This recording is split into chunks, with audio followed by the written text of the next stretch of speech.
Hello အားလုံးပဲမင်္ဂလာပါဒီနေ့မှာကြတော့ပေါ့နော်မလူတို့ကကြတော့ပေါ့နော်ပဲပုတ်တွားကြည့်ရပါဗျာပေါ့နော်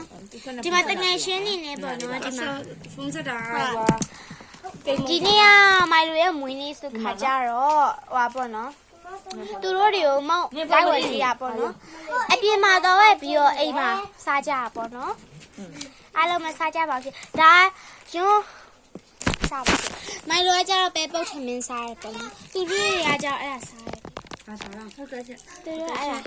ဟုတ်ကဲ့ရှင်ရင်းကြီးထမင်းရဟုတ်ကဲ့ပါရှင်ရင်းကြီးထမင်းရ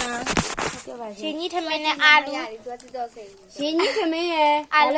လူမလာလိုက်ပြီးတင်ကြပေးလိုက်ကြပါလက်ဖက်ထမင်းလားမသိဘူးတို့ကလက်ဖက်ထမင်းရရင်းကြီးထမင်းရအာလူမလာရဟုတ်ပါတယ်လက်ဖက်ထမင်းရ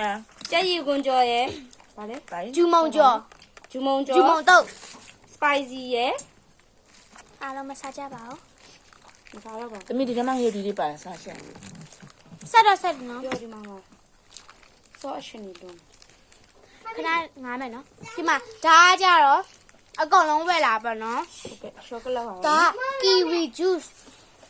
နေမှာရရှောကလက်ရှိတ်ငယ်ဒီရောဒီမှာစားမလားမငယ်ဒီရောစားဘူးကက်နဲ့လိုက်လို့အောင်ဆက်တယ်စမ်းဖက်ထားလိုက်ဒါရောငါရောက်ဒီရုပ်ဘူးပါမစားအားလုံးမစားကြပါဘူးလာလာမစားဟာလာလာလည်းမစားဘူးအဆူရလာလည်းမစားနော်အဲ့ဒါကတော့ဟိုသူတို့ကိုယ်တိုင်မတုတ်တော့ဘူးအလုပ်မှညွှန်ချက်နေလေးလည်း like and subscribe လုပ်ခဲ့ပြကြပါဦးရှင့်ဟုတ်ကဲ့ပါအားလုံးမစားကြဘူးကိုယ်ကနေဟုတ်ကဲ့ကြရာလို့ရမကုတ်အောင်ဒါဘယ်လိုပြောမလဲအကင်ပေါ့နော်အကင်ဆိုအကင်ရကစား